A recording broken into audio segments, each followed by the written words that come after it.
God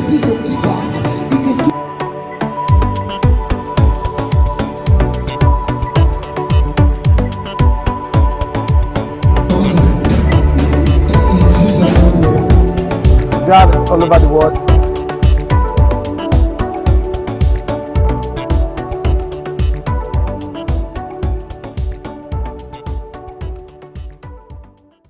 In the journey of God, trying to fulfill Christianity, we fell into one of the category of the churches. We have the first church, the second church, the third church, the fourth church, the sixth church, and the seventh church. Which of the category of the churches have you fallen into? What then is the first church? Revelation chapter 2 verse 1. And unto the angels of the church in Ephesus I write, these things says the Lord, holding the seven star in his right hand, who's walking in the midst of the seven golden candles. I know thy work, thy labor, and thy patience, and how thou hast can bear them which are evil, and thou hast tried which says they are apostle and they are not, and thou find them liars, as born for my name's sake, as labor and as not fainted. The first church, they labor, they are working, they stand for the work, they work with so much capacity and intensity. Where was the first church falling? The Bible said their first love. The first problem of the first church is the church who have left their first love. So are you in the category of the first church? What then is the first love? The word first love means first commitment to God. Proverbs chapter 3 from verse 5 to 6. Trust in the Lord with all the heart, and lay no of your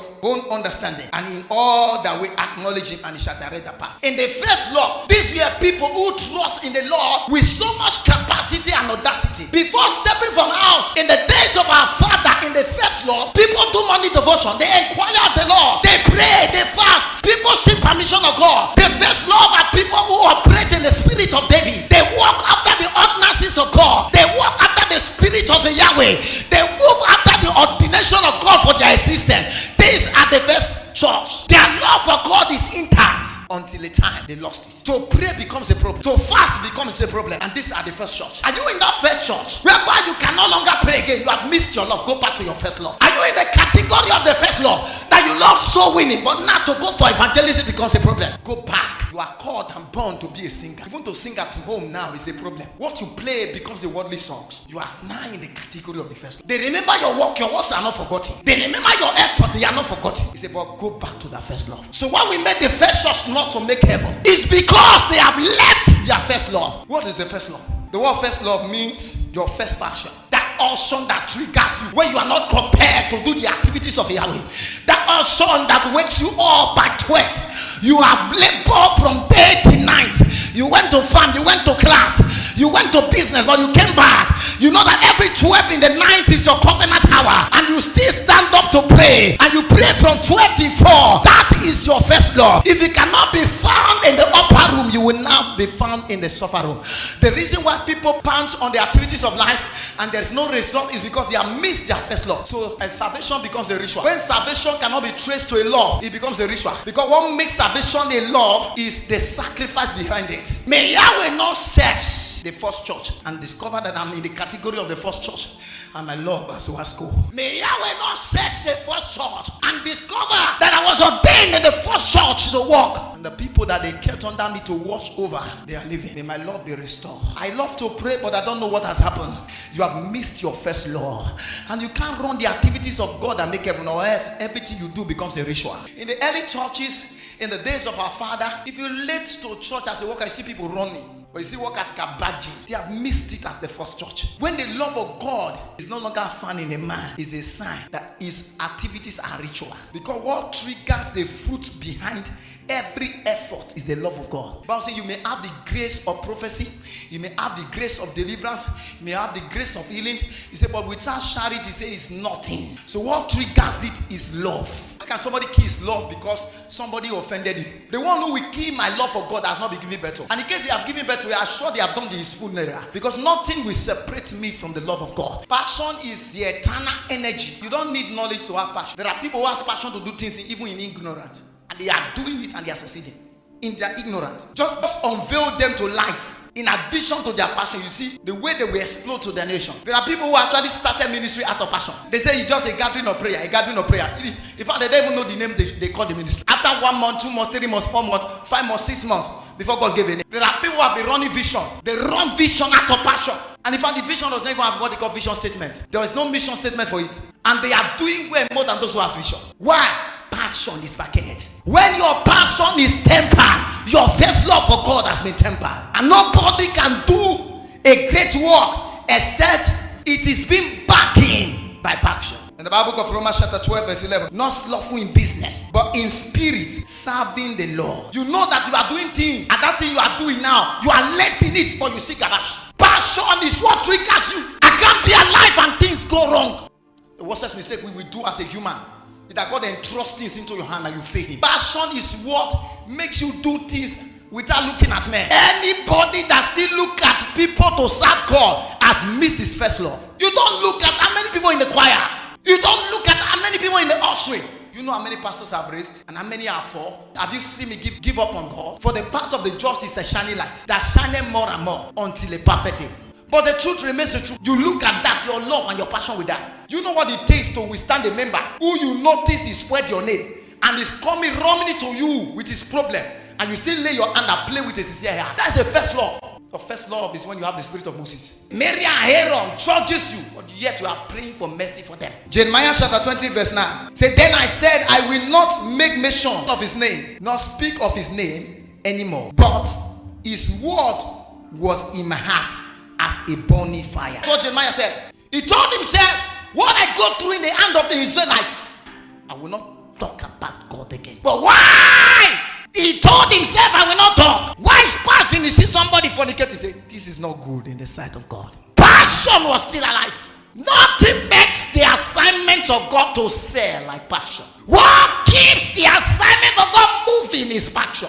Not affliction as wearing many out. What keeps you online is passion. Part of the first love that died, that God was speaking to the first church, is zeal. Psalm 69 verse 9. For the zeal of the house of the Lord has eaten me up, and the reproached of his reproached, they are falling upon me. How did you know that your love is still intact? Is when you will say nobody should be in hospital bed this week. Your prayer life is still intact. Your spirit of intercessor is still active. You have the names of departmental leaders and departmental workers. You lay your hand on them day and night. Not when I am a paraffin with somebody go to hell. Not when I am a watchman over the city. Where the children of David miss it. We are the city of great kings. We are called for an inheritance. We are Yahweh's delight. We are Yahweh's battle house. We are not orchestrated for failure. Somebody is just there because his love is intact. People insulting. People telling he's wasting his life. Family disconnected. But prayer life and fasting life is intact. And God said, yes, this is the first church. And until you get to that journey, that your love is intact, there's a certain benevolence of God that you cannot achieve. There's a certain provision of God that you can't lay hold on. For the Bible said, the key to it all, that achieving the mind of God and the provision of Yahweh, is that men must learn to understand that seek first the kingdom. If the kingdom is in order, substance to the citizen will not be a problem. But yet his love and his passion for God is dead. You are alive where you stay. There's a quarter where you stay. Immorality are transporting, trafficking day and night. Ask yourself questions. Is when you stop prayer. How many people now their life has gone wrong? And God kept you at that gate as a paraffin to wash souls. It's because we are not washing. That is like Jezebel is still on the tower. Not when I am alive. I've used to pray the prayer. Some of you as a pastor, you discover you shake. You're almost falling. You stand back. I used to make mention of your name at night. According to the Bible of 1 Timothy and 2 Timothy. So Paul said, I long to see you. That may impart into you some spiritual gift. But nevertheless, I used to make mention of your name in prayer, day and night.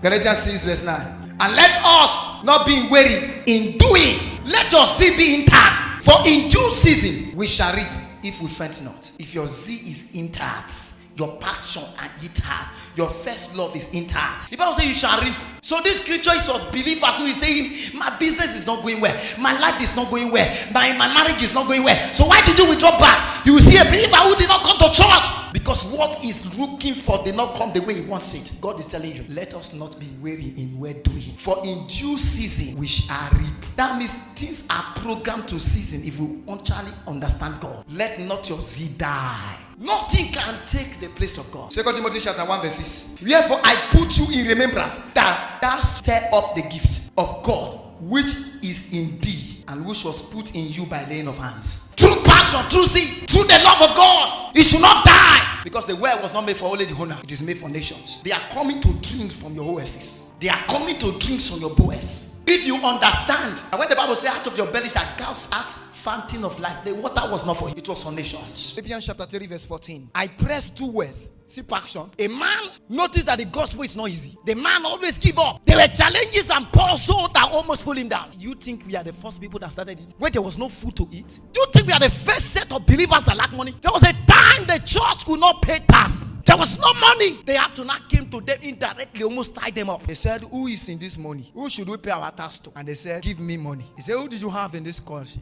Say Caesar. Say, then pay your tax to Caesar. And they asked them, say, where then is your tax? Jesus looking around, there was no money in the purse. So we are not the first people to lack it. And Jesus sent Peter to the sea. And as soon as he got there, he said, you will cast in your hook. That's your net. You will cast it. There is a single fish that will enter. When you tear it, you shall find a coin inside. Bring it, let us pay our tax. Imagine if Jesus was not there. The other day, some of the apostles were embarrassed. They were insulted. Nobody could preach. Everybody were running for their. And the Bible says, on a faithful day, faced the direction of Damascus. They were insulted. But yet, in the midst of the insult and oppression, somebody's passion was still intact. They did not give up. They didn't drop their Bible. They didn't stop church. You want to tell me where was blind Patamos? He was not in a shrine. He was in the midst of the believer. That was why, even in the midst of his blindness, his passion for God was still intact. And how did I know? If he was not in church, the Bible didn't state it anywhere Jesus went to shrine. And he said, he cried out, Son of David, have mercy on me. You can only get what you are looking for if your passion and your hunger for God is still intact. As the first church, you must refine your love for God. Your passion must be intact. In Philippians chapter 3 verse 14, he said, I press towards the mark of the prize. That means everything we do, God is calling us. There are signatures of God that gives reward mark. So don't think that your evangelism was wasted. Don't think that you are going for choir rehearsal is wasted. Your waking up in the night to rehearse is wasted. I press towards the mark of his high calling of God in Christ. That means if you score right, if you have the mark, the prize is yours. How many of us have left our high calling? As a church, we have neglected the calling. We now choose otherwise for the calling. God say, come the way you are. But God expects you to grow the way he wants you. Don't remain the way you came. After that, we have Patmos. Revelation chapter 2 verse 8. That's the number 2 church. And unto the angel of the church, the minor, I wrote these things